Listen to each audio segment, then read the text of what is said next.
I wanted to bring today's episode to the podcast talking about patterns. This is something that we all deal with. And a lot of times we're doing these patterns that 2/3 of our thoughts are actually negative. So we're stuck in this negative thinking and dealing when we're in the middle of a struggle. It can be even more, it could be heightened. We're going to talk about how to recognize our patterns, what we can do to change them, and help you with a plan going forward. So excited for you to listen to this episode, being able to navigate this journey on your own terms and really start to ease the suffering. Take care. Registration is now open for our Mindfulness Fertility Series. This is a 6-week live online group program. And this program is a must if you have an IUI or an IVF coming up, and essential for anyone trying to get pregnant naturally. So whether you're stuck catastrophizing about the future or ruminating about the past, we'll help you reframe your thoughts, reduce anxiety, and create a solid mindset for success. Class starts Thursday, September the 17th. Space is very limited to 12 people. Early bird price and bonus ends Tuesday, September the 8th at midnight Pacific. Go to FabFertile, F-A-B Fertile, and click on Shop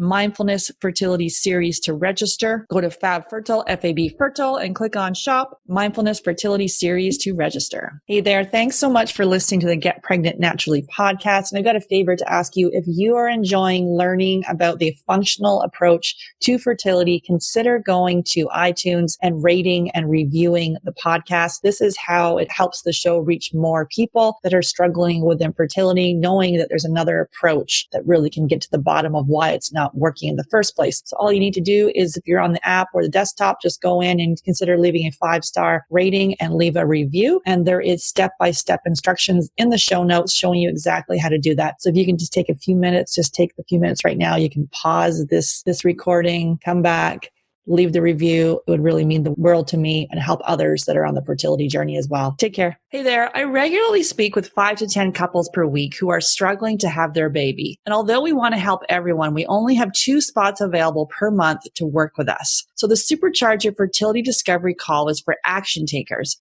And really people who are ready to move forward so they can finally have their baby. And if you're not ready and you wait, the risk is you'll need to wait 2 to 3 months for a spot to open up. So if you're seriously considering working with us, go to FabFertile, F-A-B Fertile.com and click on book a free call. Then you'll be all booked in and ready to spend 30 minutes to give you the action plan to getting pregnant naturally. That's FabFertile, F-A-B Fertile.com, and click on book a free call. One theme that keeps coming up with the couples in our FabFertile couples coaching program is sleep. Whether it's insomnia, having a hard time falling asleep, waking up at night, or feeling tired when we wake up, sleep is critical for fertility and hormones. And that's why I'm so excited to have Blue Blocks as our podcast sponsor. So we're exposed to blue and green light from our phones, our tablets, our computers, indoor lights, and more. And this exposure impacts our melatonin production. And melatonin is essential for both female and male fertility. It helps determine the frequency and duration of our cycle and impacts sperm. There's lots of blue light blocking glasses on the market, but the ones from Blue Blocks, they've actually compared other popular brands, and Blue Blocks block 100% of blue and green light, while other brands fall short. So I have their sleep glasses. They have red lenses, and the ones I have are a little translucent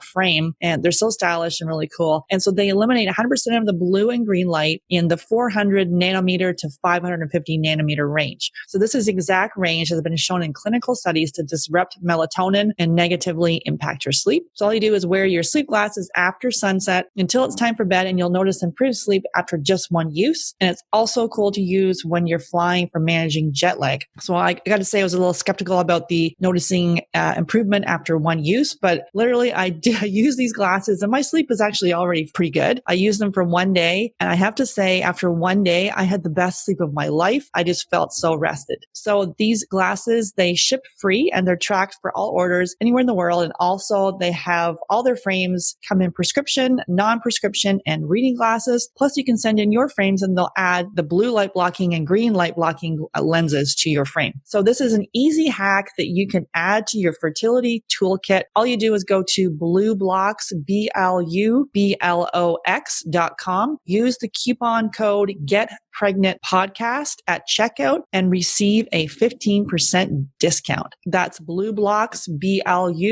BLUBLOX.com, and use the coupon code GetPregnantPodcast to receive your 15% discount. I didn't need to go to donor eggs. Obviously, I don't regret it. I have beautiful children. I could have done things differently, restored. I was still cycling back in my 20s. I could have looked at my health, the environmental toxins, the stress I was under.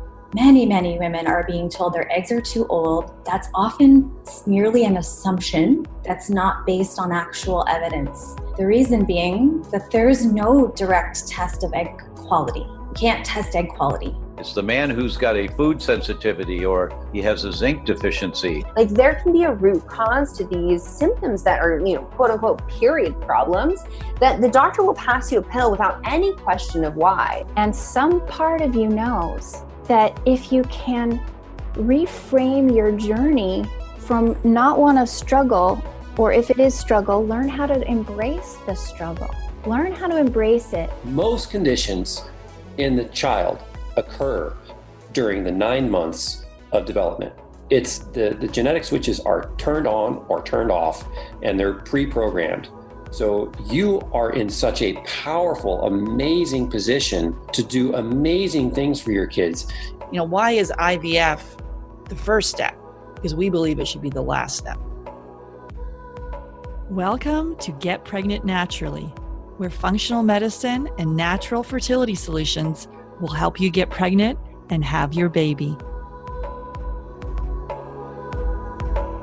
Hey there, I'm Sarah Clark, founder of Fab Fertile and your host. I believe the functional approach is the first step for anyone struggling with infertility, and my aim is to help you get pregnant naturally. Today, I'm welcoming back to the podcast Amira Posner, and we're digging into how to recognize your patterns and why this matters if you are trying to conceive. So definitely check out episode number 1, where Amira shares her journey with male factor infertility and what to do when you go down the rabbit hole of infertility research. So Amira and I work very closely together, and we co-facilitate the online Mindfulness Fertility Series. So this is a 6-week online program that helps embrace your fertility journey with proven relaxation techniques and stress management strategies that help you regain control and cope with infertility in a much more positive way. So our next session starts September 17th at 7:30 Eastern, and go to Fab Fertile, F-A-B Fertile, click on shop and then the mindfulness series to sign up. Also, you can go to the show notes and click on the link in there. So excited to have you join. This series is key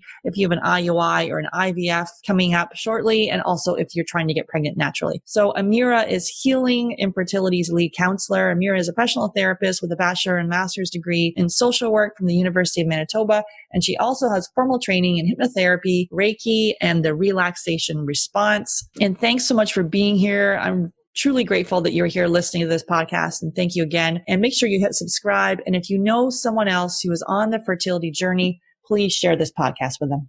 Hey, Amira, excited to have you back on the podcast. Hi, Sarah. I'm so happy to be here. How are you? I'm good. So today we're going to be talking about one of my favorite topics, and I think yours as well, is patterns. And this is something for myself that it literally took freaking years for me to see my own patterns, where I would, I had a pattern of like being super impatient, and like I'd get super frustrated, and I'd want things to go like so fast. And I thought I was fast, but turns out it takes me a while to kind of like not get things, but just it takes longer than whatever I think. And so now that I've embraced that, seeing my pattern when I'm doing something new or trying to push something, that, that's my impatience, my frustration.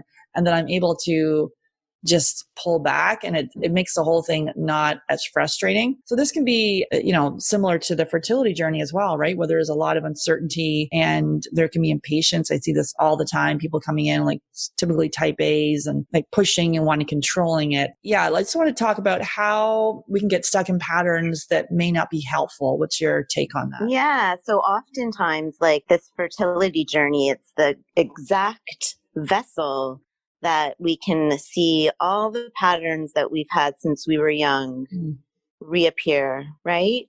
A lot of them are really heightened, and many of them aren't helpful, impatience, dealing with uncertainty, harsh critical self-talk, just worrying and dwelling and feeling out of control. I think this is sort of built into all of us in a sense, right? And it's both in our nervous system, and it's also in just the way we live, right? You said it when you opened up this conversation, like you're always in a rush, right? We're always anticipating the next moment. That's kind of the work that we sort of focus on in trying to make this fertility experience better, is looking at these patterns and catching ourselves in them. And when we can do that, we feel better and we ease some of the suffering. I would say 2/3 of our thoughts are negative. Isn't that crazy? It is insane when you think about that. Like those things, it's like, oh, it's not going to work, or, oh, this is going to happen, or like that catastrophizing and the negative, instead of like, it's going to work and everything's going to be fine and we're okay. But those negative thoughts that just swirl around, which can lead to us, it's impacting our mood.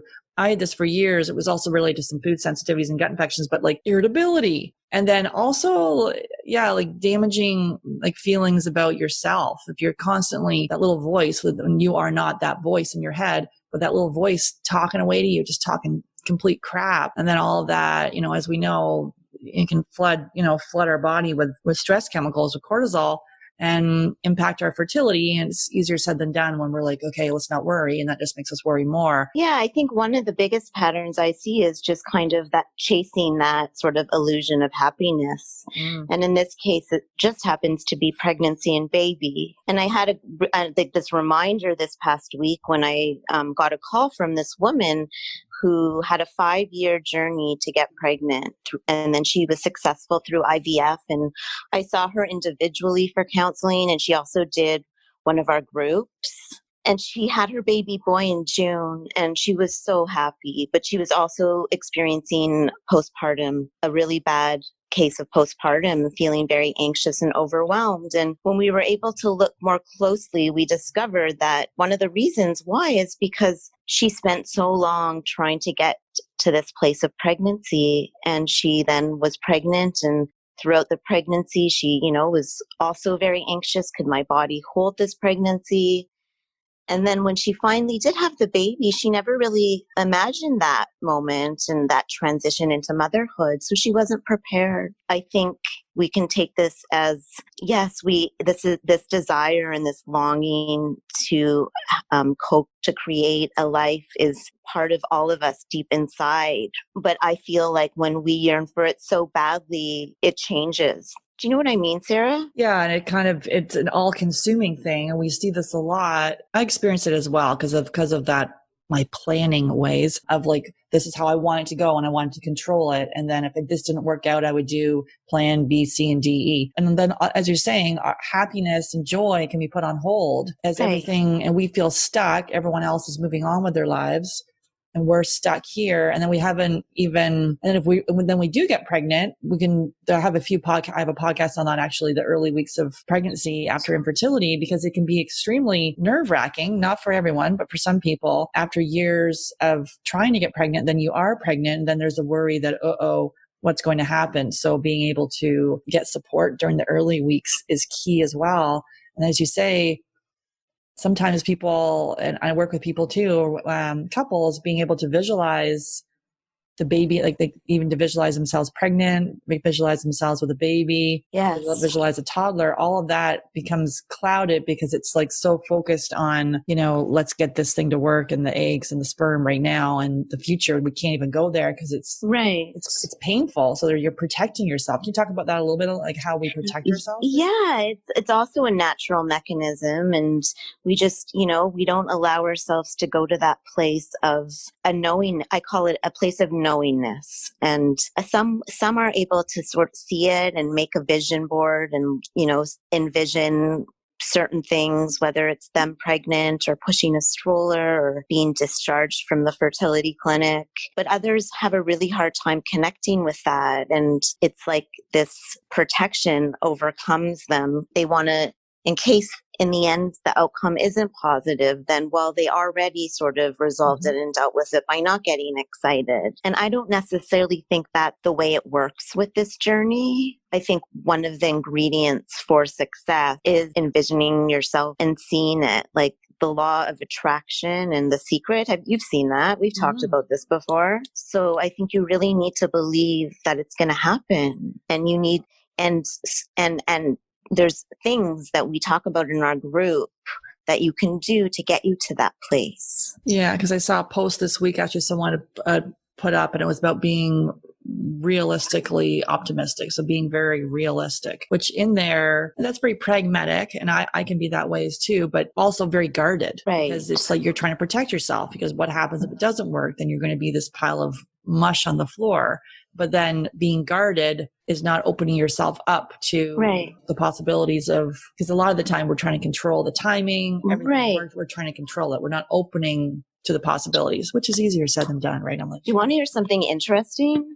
I was working with a client yesterday, and we basically were able to see the pattern of when she met her husband and, was in that stage of looking for a partner, and all her friends were getting engaged and she was dating. She didn't think she was going to ever get married. And that was a similar pattern to what she was experiencing now, trying to get pregnant. She finally did meet the man that she really liked, and she was really scared. And you know what she did? And it's the same thing we need to do for this journey. She made herself vulnerable, right? And it's not easy work. It's scary. And when you envision that possibility happening or the outcome you want, there's a vulnerability in that. Mm-hmm. And that's where all the good stuff lies. When you allow yourself to be vulnerable. Definitely check out the Brene Brown documentary. And Amira and I both like that documentary. Her new one came out, I think it was last year. It came out 2019. What was the name of that documentary? Anyway, if you just search on Netflix, Brene Brown documentary, and that's where she talks about, sharing your story and being vulnerable. And that's where you can start to move through some of this suffering and seeing a positive outcome. And like you're talking about this comparison thing. Yeah. We talked about this a lot before, that comparison with this journey and really anything in life. Yeah, it's always going to be there. And it's in all of us. And some of us are better at managing it than others. And sometimes it overtakes us. But you have to remember that we're all on our own journey, even though we're traveling side by side. And we can't compare. And we need to, be happy for others on their journey and know that everyone's going to have challenges. They might not be struggling with this challenge, but they've probably struggled or will struggle with things that we won't. And that's the nature of life. Can use your said than done. So it is, I know. some boundaries around that, because I used to find myself, oh my goodness, look at that. Now I block it all off. And when I do that, I just actually am happier. I don't need to be, because a lot of the stuff you're seeing is garbage anyways. It's not a true reflection of someone's life. Right. Like on Instagram, all this picture. Yeah. Yeah. It's just a snapshot, right? Mm-hmm. And so how do we ease suffering? Wow. We talk a lot about that in the group, and it's, really changing the way we relate to ourselves and relate to our suffering, right? And just the first step is just having that awareness. It's the suffering that actually gives us the awareness, because we start to feel in so much pain that we are at rock bottom, and the only way to go is up, right? And that's when we reach out for support. And then usually we get calls for our group, and that's what we talk about in our group, just changing the way we relate to infertility and everything that comes with it, taking ourselves off the rush, off autopilot.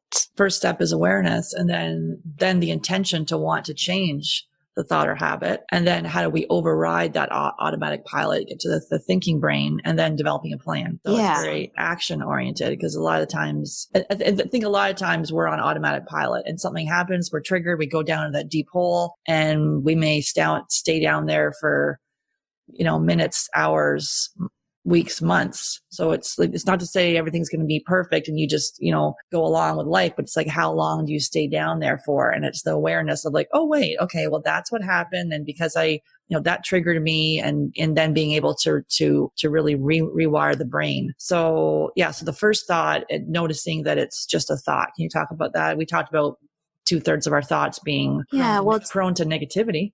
Right. So to notice a thought, you need to sort of sit with it and be quiet and wait for it to come up. And a good technique for that is meditation, right? And so that would be getting very quiet with yourself and focusing all your attention on your breath and just noticing as you breathe and ground yourself where your mind wanders. Right? That's the first step. Where does it wander? And a lot of the times it's going to be wandering to the fertility stuff in a negative way.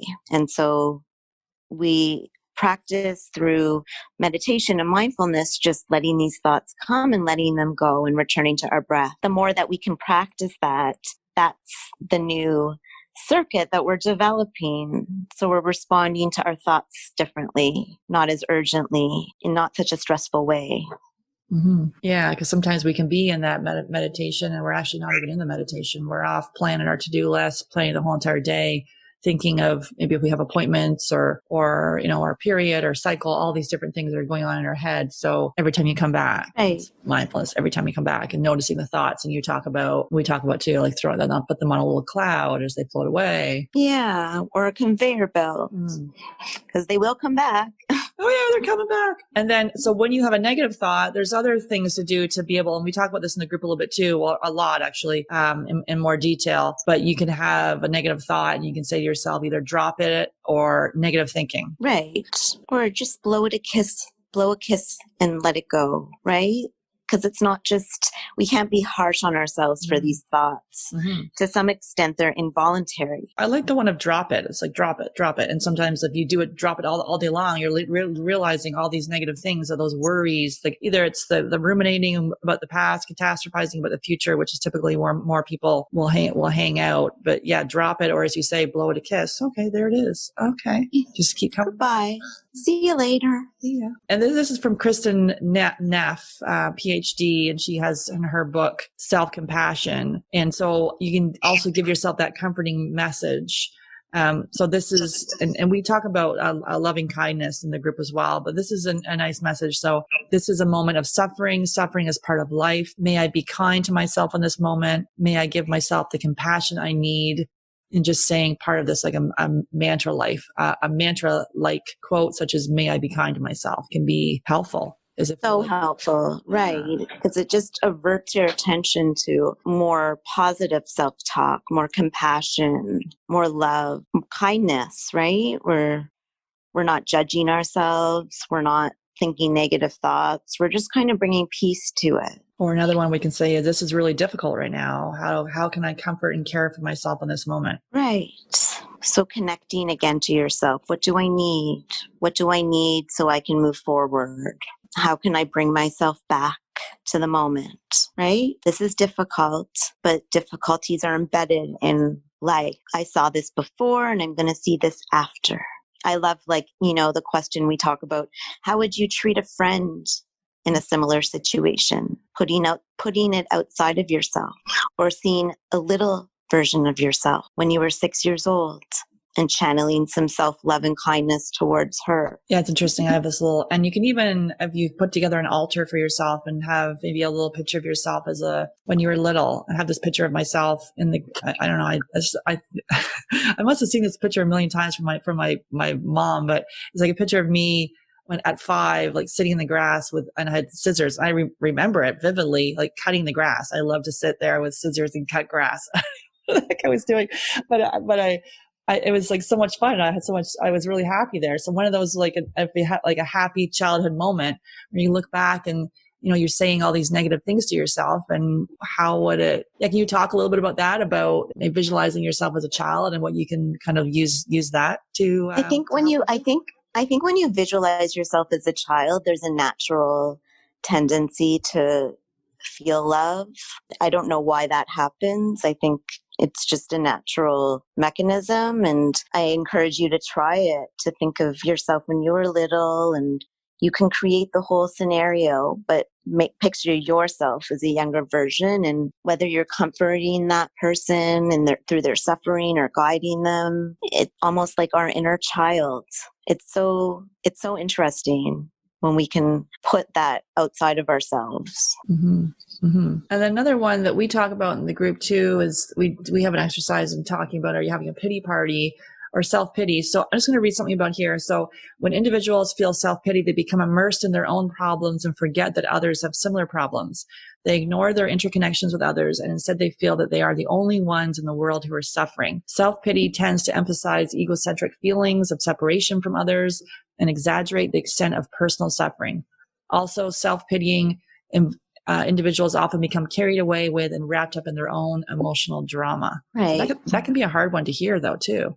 Right. And I know we talk about the balance of self-pity, right? Because I think there is a time and a place to have self-pity. You know, sometimes that happens when you get a negative result and you need to take a couple days and grieve and, you know, feel the feelings that are coming up. And then it's how long are you going to stay there for, and how are you going to pull yourself back up to move forward for the next month?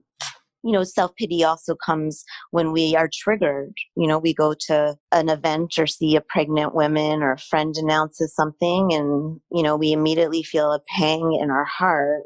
And, you know, then we feel a little bit of self-pity, like, why me, right? And very natural. It's just when we let it overtake us to the point that we go down the rabbit hole and all we think about is, you know, our journey. And that's where our support is really beneficial. Yeah, because you get stuck on that negative thought loop of it won't work, or why me, or I'm broken, and like all these and then being able to get out of that, you know, it's an automatic pilot, all those, and it's totally normal. It's totally normal. You're in the middle of a struggle. I know Amira likes to say, I like this analogy that Amira gives. Struggle has a beginning, middle, and end. You know, you could be stuck in the messy middle. Right.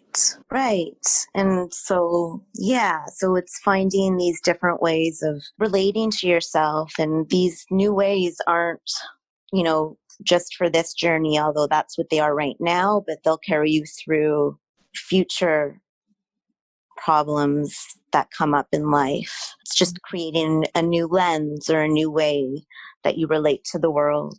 And to know that what you're going through, like we talked about before with the self-compassion, that it is very difficult with what you're going through. Like they liken this infertility, as I think a lot of us know, to a cancer diagnosis. Like it is difficult. Right. Both Amira and I experienced this firsthand. Yes. And so, and others that haven't gone through it, it's hard for people to understand. And that's why people will potentially say, you know, it's well-meaning advice, but it's insensitive. Right. It sends down that trigger. Right. And so it's creating healthy boundaries and structure and self-care so that you can feel safe and comfortable and feel grounded, which takes work. Practice showing up every day. And I think a first step, and it's interesting as I start to talk about this, in times of stress, the first thing that I let go, and it's always the case, is meditation. And is actually the thing that I need the most. So I've been talking about this, but I'm partially back on, but not back to the way I fully was. But for the past 2 or 3 months, because I've moved, and it's been, I don't know, it's a new house. Somehow I haven't started up a full practice of meditation yet. And I've got this old, like my neck has this big like ball of stress in it. Yeah. All these things where I know I need that, but in like my default is like, ooh, I don't have enough time for that. But like without it, it's not, I'm not grounded, not able to do the other things. So I am, you know, so when are you going to get back into it? I did it twice this week.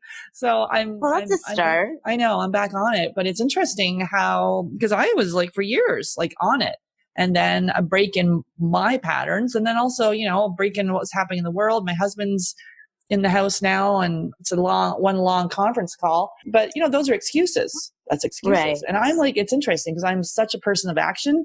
And so we all have those areas in our life where we're like, oh, you know, even if you are a person of action, like for me, movement will go for me, because I've never been a huge exerciser. I always, you know, I walk the dog twice a day and move, but movement will go, and meditation and working on the interconnectedness, which is so key, that will go. Yeah. And then there I am, being a pain in the ass. I'm like, why is Sarah not happy? You know, that kind of thing. Default. Yeah. So to notice, there's my pattern. Times of stress. Right. This is what I do. But, we can get back on it. And I feel the best when I'm doing those self-care practices that are really key for me. And you talked about this before, but the friend thing. And I really like that question too, is how would you treat a friend in a similar situation to you? Like, we are so harsh on ourselves going, come on, why have you done it? Why are you moping around, or what's wrong with you? And we're, attacking ourselves. But a friend, like, how would we say if someone like close to us was struggling so differently? Yeah. How about to have their baby, like the thing that, you want most in this life? How, what would you say to her? Right. Exactly. You'd be so much more compassionate, caring, loving, non-judgmental. Yeah. So to be able to turn that back on yourself. And it's interesting. So then this question too, so what factors or fears come into play that lead you to treat yourself and others so differently? Right. Yeah. And sometimes they go really, really deep, right? Those deep beliefs that you're not good enough, or you're not worthy enough, or you don't deserve good things, or you're incapable. Mm-hmm. And it is to do the work, to go back, like in therapy, you're actually, obviously going back to the past, and you may be staying there, and to work on that. In coaching, you're going back to touch on it, and then you're moving forward. But there's always kind of like, well, where did that come from? Where did that belief come? And a lot of times, a high percentage of the time, it didn't come from you. It came from someone else, and it got implanted in you. We've internalized it. That is not a thought. That was you're not a person that worries. Your mother worried, and maybe her mother worried. So it's like a generational thing of worriers. Exactly. So it's looking at these patterns and going a little bit deeper, and it's wonderful work. Mm-hmm, mm-hmm.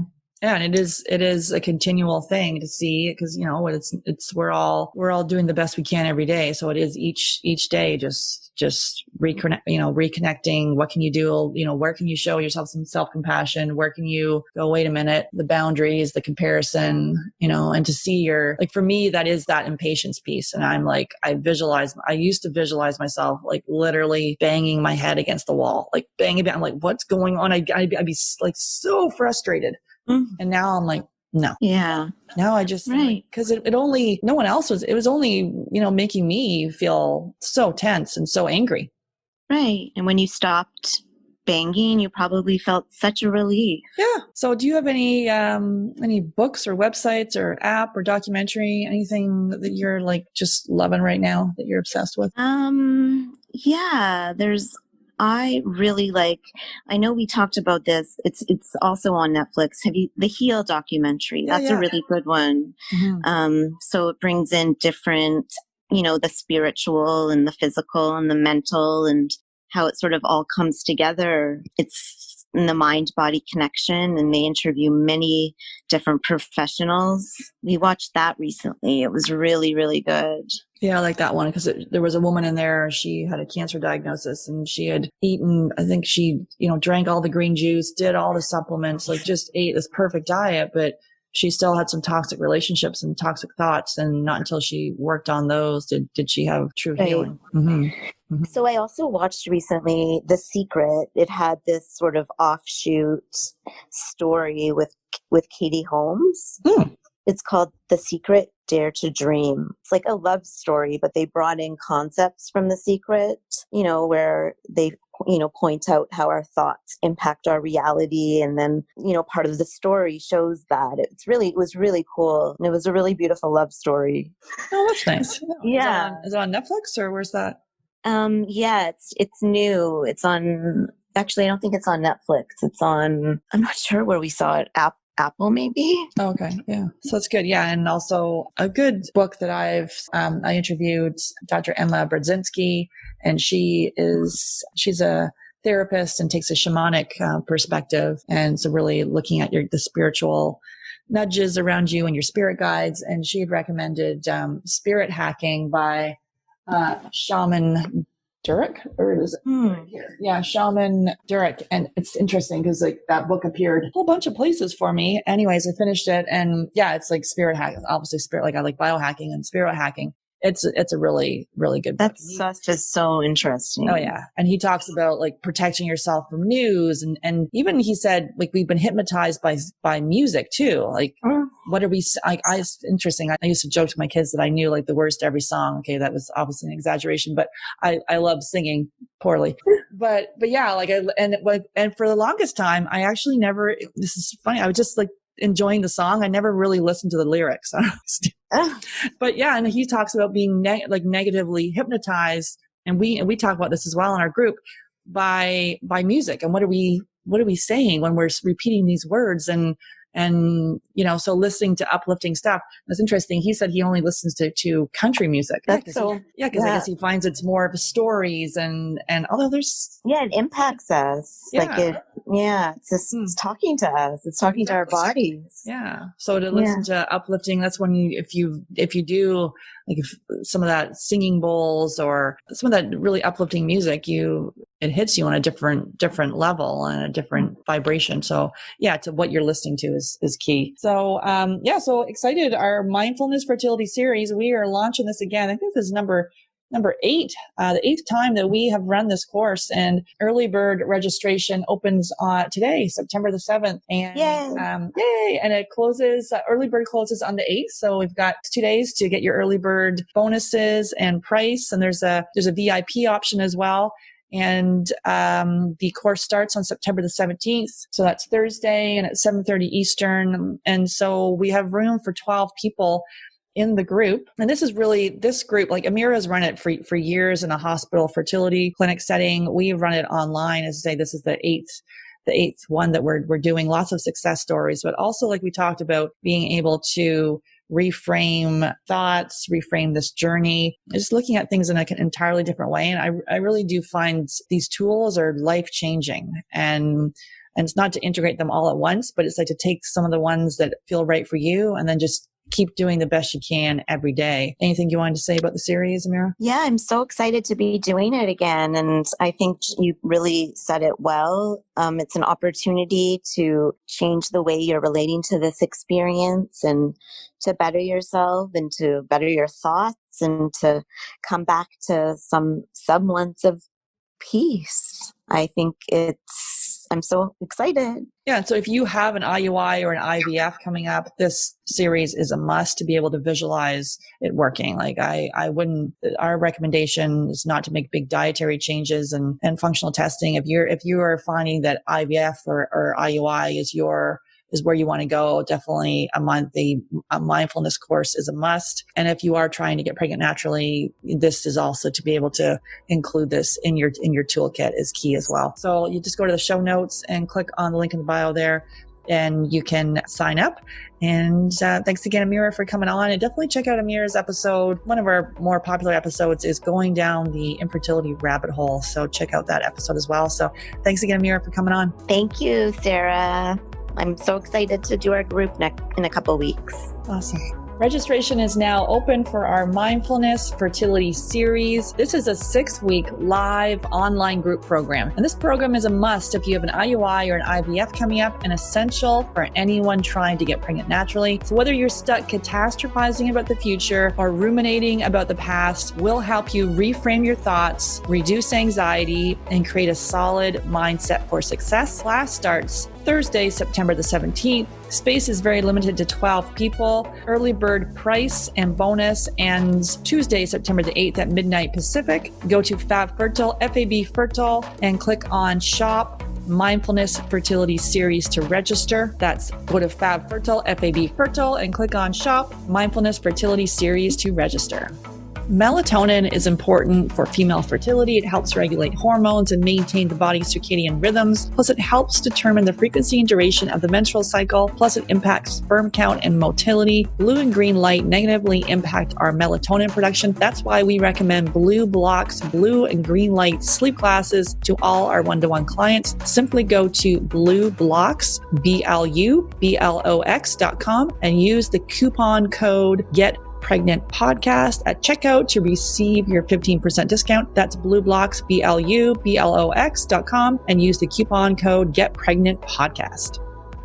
Hey there, I regularly speak with 5 to 10 couples per week who are struggling to have their baby. And although we want to help everyone, we only have 2 spots available per month to work with us. So the Supercharge Your Fertility Discovery call is for action takers. Really people who are ready to move forward so they can finally have their baby. And if you're not ready and you wait, the risk is you'll need to wait 2 to 3 months for a spot to open up. So if you're seriously considering working with us, go to FabFertile, FABfertile.com and click on book a free call. Then you'll be all booked in and ready to spend 30 minutes to give you the action plan to getting pregnant naturally. That's FabFertile, FABfertile.com and click on book a free call. I'm excited to offer you a special gift. If you are a U.S. resident, text FERTILE, FERTILE to 55444. You'll be prompted to enter your email address and you will receive our fertility yoga download. In this 20-minute intro video, we focus on a calming and peaceful practice to connect back to our heart. These simple yoga poses can help quiet negative thoughts and make you feel more in control. Download it now and get started today. For U.S. residents, text FERTILE, FERTILE to 55444. For non-U.S. residents, go to Yoga Freebie, FREEBIE, to access your special gift. That's yogafreebie.com to access the free fertility yoga download. The Get Pregnant Naturally podcast, including show notes and links, provides information with respect to healthy living, nutrition, lab testing, and is intended for informational purposes only. The information provided is not a substitute for medical advice, diagnosis, or treatment, nor is it to be construed as such. We cannot guarantee that the information provided on the Get Pregnant Naturally podcast reflects the most up-to-date medical research. Information is provided without representation or warranties of any kind.